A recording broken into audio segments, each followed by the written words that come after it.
정글 같은 아침 시사의 숲에서 오늘도 웃고 울고 즐기며 사는 자연인 김경래 씨. 그의 하루 일과는 KBS 1라디오 김경래의 최강 시사를 진행하는 것으로 시작합니다. 그런데 이게 무슨 소리죠? 아침부터 열심히 준비한 자연인 김경래의 밥상 같이 드셔보실래요? 후회 없는 아침, 건강한 시사 김경래의 최강 시사. 예, 김경래의 최강 시사 듣고 계십니다.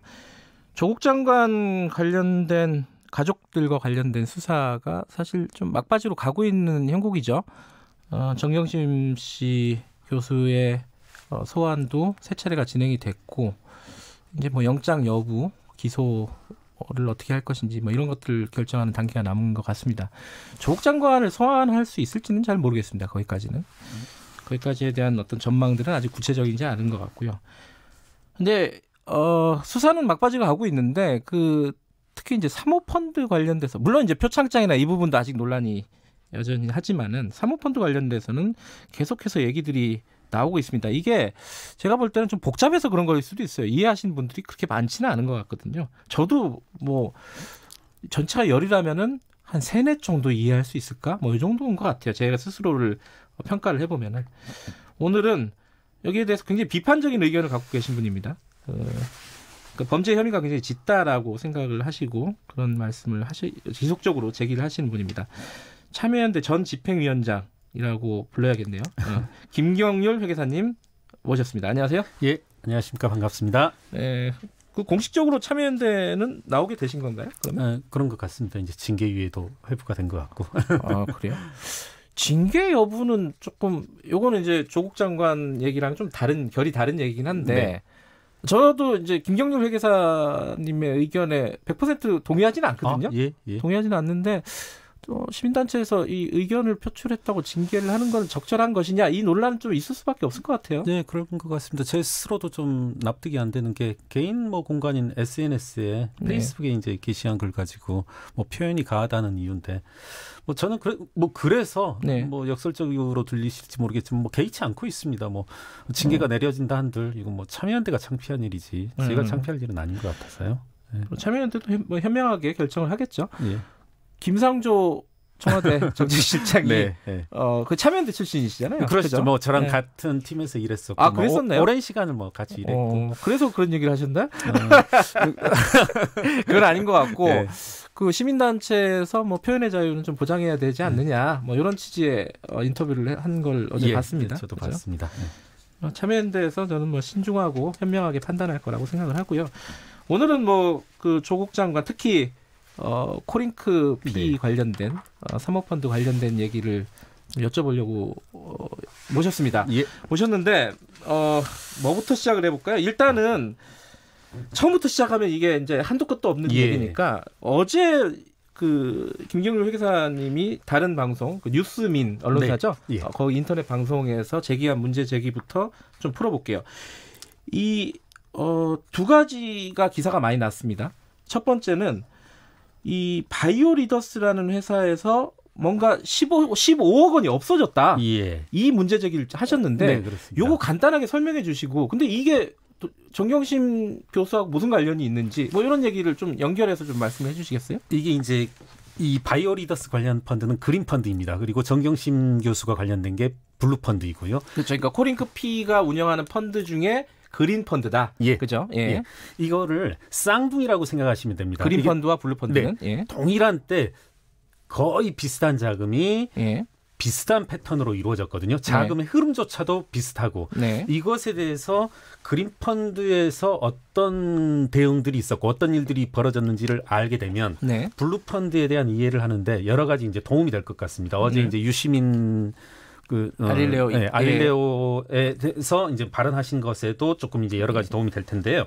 이렇습니다. 바이오리더스가 그린 펀드에 15억을 투자하는데, 그린 펀드는 그것을 태영 웨이브에 곧바로 투자합니다. 여기까지는 정상적인 절차라고 할 수 있겠죠.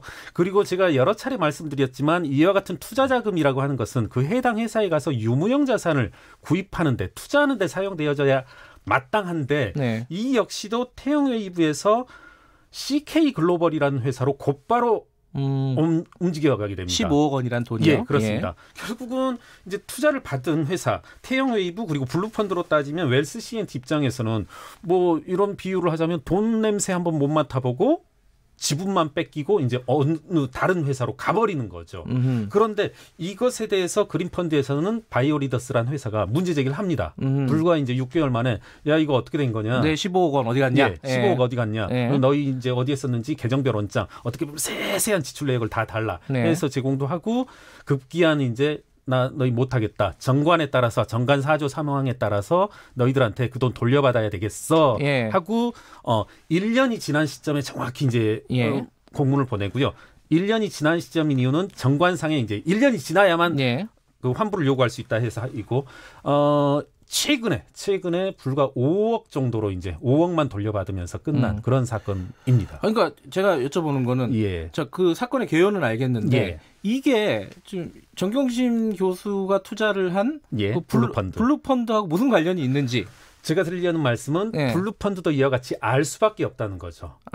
애초에 뭐 블라인드 펀드 이제 많이 밝혀지고 있습니다만은 블라인드 펀드가 투자처를 알 수 없다는 것이 아니거든요. 전혀.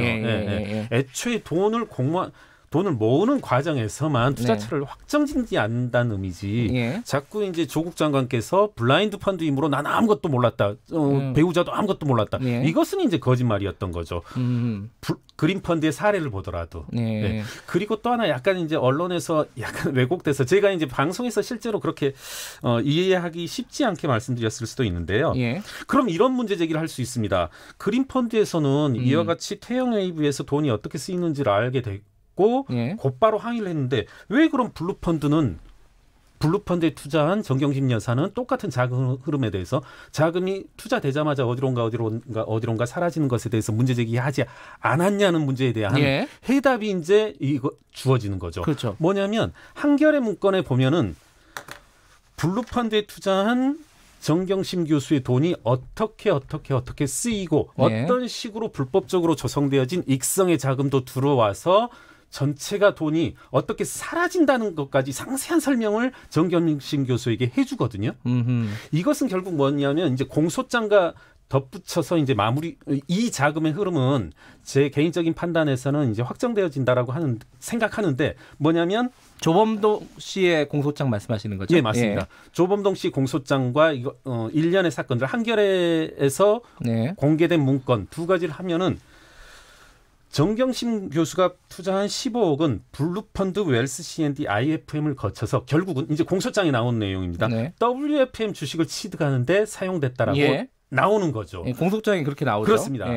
그렇습니다. 결국은 그러면 어떻게 되냐면 정경심 교수에게 이른바 사모펀드라는 과정 그리고 조국 장관이 블라인드 펀드라고 하는 이 일련의 과정은 어떻게 보면 사건을 은폐하기 위한 과정이었다는 거죠. 사건을 호도하기 위한. 그리고 이렇게 일련의 호도하는 과정, 은폐하는 과정을 정경심 교수도 알고 있었다는 게 한겨레 문건으로 드러나는 것이고요. 그러니까 이게 지금 그 청취자 여러분들 이거 자세히 모르시는 분 방금 얘기 들으면은 이게 도대체 뭔 소리냐? 이게 회사 이름도 많이 나오고. 네, 그렇습니다. 일단 간단하게 정리하면은 바이오리더스가 펀드에 투자했는데 그 돈이 어디 갔는지 다 알고 있었다. 그리고 나중에 반환을 요청까지 했다. 그렇습니다. 그것처럼 정경심 교수도 당연히 블루펀드에 투자를 했기 때문에 똑같다. 바이오리더스랑. 그렇죠. 그래서 다 알 수밖에 없는 상황이었다. 그걸 주장하고 계신 거죠. 그렇죠. 그리고 그에 대한 상세한 설명을 또 문건으로 제시했고 그리고 결국은 최종적으로 공소장에 따르건대 WFM 주식 취득하는데 사용됐다는 것도 알았다는 거죠. 그러니까 WFM은 지금 여러 가지 주가 조작이라든가 그렇습니다. 여러 가지 이제 범죄 혐의가 있는 지금 기업입니다. 그렇습니다. 근데 이제 요번에 조범동 씨 관련된 그 오촌 조카죠. 조범동 씨 관련된 공소장을 보면은 쟁점이 복잡한 쟁점들이 많지만은 청취자분들이 가장 궁금해하시는 쟁점 중에 하나가 그거예요. 정경심 교수의 돈이 투자가 된 건 사실이에요, 결과적으로. 하지만 공소장은 동생과 정경심 교수의 동생과 공동으로 투자했다라고 본단 말이에요. 그렇습니다. 그죠? 투자를 했다고 보여요. 사실상 차명 투자, 직접 투자로 본다는 거죠. 그런데 정경심 교수 측은 아니다, 빌려줬을 뿐이다, 대여다. 이렇게 얘기를 한단 말이에요. 근데 이 부분은 좀 다툼의 여지가 있는 거 아닙니까? 어떻게 보세요? 그래서 이제 말씀하신 사안에 대해서는 대여냐 투자냐 하면 사실 네. 우리 이제 대법원이라든가 그간 네. 여러 가지 사례들이 어떤 자금의 흐름이 이거 대여냐 투자냐 또는 뇌물이냐 대여냐 항상 이렇게 대여를 주장하는 쪽이 있거든요. 대여를 주장하는 게 어떤 죄를 설명하는 데 있어서 가장 최소화되는 것이기 때문에 네. 결국은 대여냐 투자자를 결정하는 건 자금의 흐름이 어떻게 이루어지는지 그리고 혹여 경영 과정에 참여하는지 경영 과정에 회사의 어떤 전반적인 운영 과정의 설명을 듣는지 빌려주기만 했으면 경영에 참여할 이유는 없으니까요. 이유는 없죠. 예. 그렇게 본다라면 지금 정경심 교수에게는 일련의 어떤 불리한 과정들이 속속들이 드러나고 있죠. 계속 말씀드립니다만 한겨레 문건에서 드러났듯이 네.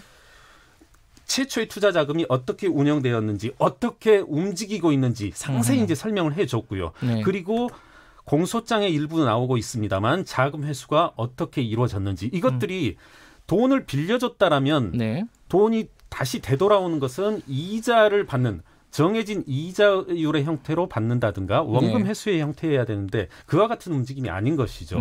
되게 부작위적으로 일정한 금액이 정해져 있지 않고 이렇게 들어오는 패턴이기 때문에 이런 일련의 과정으로 봤을 때 검찰이 그와 같이 이건 차명 투자다라고 판단하지 않았나 이렇게 생각됩니다. 그러니까 김경률 회계사님도 그러면 이건 대여라고 보기는 힘들다 이렇게 보시는 거예요? 네, 차명 투자이다 이렇게 보여집니다. 근데 이제 어제 그 알릴레오의 예. 그 자산 관리인이 나와서 그 얘기를 했단 말이에요. 예. 이거 복잡하게 보면 한없이 복잡한 사건인데 예. 간단하게 보면 이거다. 조범동이라는 사기꾼한테 예. 이렇게 얘기하면 좀 안 되겠죠. 지금 범죄 혐의를 네. 기소가 된 이런 범죄 혐의를 받고 있는 사람에게 정경심 교수가 속은 거다. 네. 이렇게 보면 굉장히 간단한 사건이다. 예. 그러니까 피해자라는 거죠. 정경심 교수가. 그렇게 볼 여지가 아직 있지 않나요? 비슷한 측면인데요. 예. 제가 이제 어제도 말씀드렸지만 어제 이제 뭐 뉴스민이라는 곳에서 말씀을 드렸습니다만 네. 저는 조범동과 정경심 교수 사이의 이 사건은 네. 탈법적 수단을 통한 금전적 이익을 추구한 것에 동일한 이해관계가 있는 그런 사건입니다. 그렇게 본다라면 사기냐 속았냐 이건 성립하지 않고요. 예. 이 둘 사이에는 성공했냐 실패했냐 이것만 가능한 거죠. 네. 저는 이것은 속았다. 이건 사후적으로 본인의 알리바이를 대기 위한 그런 이제 핑계일 뿐이지 성공했냐 실패했냐 네. 이런 사건으로 보여집니다. 그러니까 엊그제 저희 방송에 그 금융 전문가라는 분이 나와서 그분 얘기를 했는데 그분의 생각은 이거예요. 정경심 교수가 돈을 준 거는 이제 다 팩트인데 이게 이해를 잘 못한다 이거. 왜냐하면은 그러니까 이런 거죠. 조카가 그럼 이거 수익률이 꽤 높다. 그러니까 돈 빌려주면 내가 불려가지고 이자 쳐서 나중에 줄게. 이렇게 하고 받는 거 정도는 할 수 있겠지만은 방금 말씀하신 자금의 흐름이 어쩌고 저쩌고는 정경심 교수가 이해할 만한 수준의 것이 아니다. 이런 거예요. 그러니까 뭐 설명을 했는지 안 했는지는 뭐 나중에 따져봐야 될 일이겠지만은 이 부분은 어떻게 보십니까? 저도 이제 그 부분을 들었는데 한번 이런 비유를 해보고 싶어요. 우리가 뭐 우리 기자님께서도 점심 먹는다. 소화 과정을 이해해야만 소화하는 거 아니잖아요. 소화 과정 모르고 소화하잖아요. 이게 대충은 아는데. 알겠습니다. 예. 저는 자꾸 지금 이 펀드의 사모펀드의 투자 과정이 대단히 복잡하고 이해하기 힘들다. 이해할 필요 전혀 없고요. 이건 그렇습니다. 어떤 사건이냐면 사실은 저는 조범동 씨의 실체, 조범동 씨가 1년에 행한 어떤 자금 흐름들 이걸 종합해보면 이분은 주가 조작범이다. 이 사건에서 적어도 정경심 교수와 관한 한. 그리고 정경심 교수는 조범동이 주가 조작하겠다는 WFM에 돈을 댄 동일한 이해관계를 가진 만약 거기에서 20억을 투자해서 수익률이 나오면 그걸 나눠 갖는 아니 뭐 20억으로 비롯된 수익을 온전히 가져가는 그와 같은 이해관계이고요. 그렇게 본다라면 주가 조작범과 주가 조작범에게 돈을 댄 그런 사람이다라면요. 이건 뭐 어려운 사안은 아닙니다. 자꾸 이제 이 사안을 어려운 사안으로 봄으로써 뭐 뭐도 피해간다, 뭐도 피해간다, 뭐도 피해간다 처벌할 수 없다 하는데 저는 그것은 어떤 눈 가리고 아웅식의 그런 답변일 뿐이다 이렇게 생각합니다. 조범동 씨 같은 경우에 공소장에 나오는 횡령 액수만 해도 수십억이에요. 사실은 드러난 것만. 그러니까 이제 뭐 주가 조작, 횡령, 배임 뭐 다 들어가 있습니다. 이게 거의 뭐 금융범죄를 총망라하다시피 들어가 있는데 결국 핵심은 이게 여기에 정경심 교수가 예. 어느 만큼 알고 있었느냐이지 네. 않습니까? 예. 근데 지금 어쨌든 김경률 회계사님은 충분히 알 수 있었다는 정황이 있다라는 거고 예. 그 부분은 뭐 이제 좀 검찰 수사에서 좀 정확히 드러날 부분이고요. 좀 또 한 가지 좀 여쭤보고 싶은 거는 그러면은 실제로 정경심 교수가 어떤 혐의니까 법적으로는 어떤 혐의를 받게 될 가능성이 높다고 보시는 거예요? 지금 보면은 이제 제가 법적 전문가는 아닙니다만 자본시장법과 그리고 공직자윤리법 이 두 가지 이제 위배되는 것으로 보이고요. 아까 이와 같은 횡령 배임 그리고 이제 그 차명 형태의 주식 보유 이런 것들이 다 뭐 기본적으로 우리가 알고 있는 이런 자본시장법에 저촉되는 것으로 보입니다. 그렇게 되면은 증거인멸 교사라든가 이 부분이 성립이 하는 거잖아요. 제가 알기로 왜냐하면은 어떤 범죄 혐의가 없으면 증거인멸도 필요 없는 거 아닙니까? 그렇죠? 근데 이제 그렇게 얘기하는 사람이 있어요. 그 검찰이 증거인멸로 그 정경심 여사의 이름을 여기다 집어넣었죠. 지금 그게 말이 안 된다. 왜냐하면 범죄 혐의가 아직 확정이 안 됐는데 드러나지 않은 상황인데 증거인멸을 할 필요도 없는데 왜 하느냐. 뭐 그렇게 얘기하는데 지금 김경률 회계사님 말씀은 좀 이제 증거인멸도 그러면은 상당히 타당한 혐의다 이렇게 보고 계실 수밖에 없네요. 보여집니다. 처음에 공모를 처음부터 했다 이렇게 보시는 거예요? 그러니까 이 공모 제가 이제 법적 용어를 정확히 모르겠습니다만 적어도 동일한 이해관계를 가졌다. 우리가 흔히 볼 수 있는 주가 조작을 하는 어떤 한 명의 사람 그리고 주가 조작으로부터 이익을 얻고자 하는 어떤 투자자 이 둘의 이와 같은 둘의 만남이다. 저는 적어도 둘에 관한 하는. 그러니까 공모관계는 밝혀져야 될 내용이지만은 이해관계가 같다. 그렇죠. 저는 정경심 여사가 애초부터 그리고 조범동 씨도 애초부터 WFM에 투자하려는 생각을 가졌었고 그로 WFM 주가 조작으로 이익을 편취하려는 그런 의도가 있었고 그걸 이미 알았을 것이다 이렇게 생각됩니다. 그거는 검찰에서도 그렇고 상당히 많은 사람들이 그렇게 지적을 하는 거는 대부분 또 뭐 동의하는 것 같아요. 거기까지는 물론 법적으로는 가려질 얘기지만 WFM까지 근데 정경심 교수가 알 수 있었을까? 이거죠 핵심은. WFM의 경영 과정은 알 필요가 없고요. 이 과정에서 일련의 범죄 과정에서 WFM은 어떤 주가 조작의 대상이었기 때문에 그걸 경영으로 인한 어떤 경영으로부터 발생하는 수익을 편취하려는 의도는 전혀 없었기 때문에 WFM에서 이제 횡령한 돈도 꽤 있습니다. 그렇습니다. 그 돈이 근데 그러면은 같이 이해관계를 가진 정경심 교수한테 흘러가야 맞는 거 아니겠습니까? 그죠? 지금 공소장에는 일부 나와 있죠. 그래요? 그렇습니다. 어떤 WFM에서 13억이 코링크로 갔고 코링크에서 10억 원이 정경심 교수에게 갔다라고 이제 공소장에 나와 있습니다. 물론 이제 대여금을 반환받았다라고 주장할 수 있는 부분이긴 하죠. 그렇죠? 그러니까 거기서 횡령된 금액을 나눠 가졌다라고 검찰은 주장할 수 있겠지만은 이쪽은 이제 그 부분에서 다투겠죠. 아무래도. 알겠습니다. 이게 어려운 얘기라서 제가 뭐 반대되는 입장에 대해서 좀 많이 말씀을 드리면서 질문을 드렸습니다. 청취자 여러분들 관계된 얘기는 아마 2부에서 반대 얘기를 좀 들으실 것 같아요.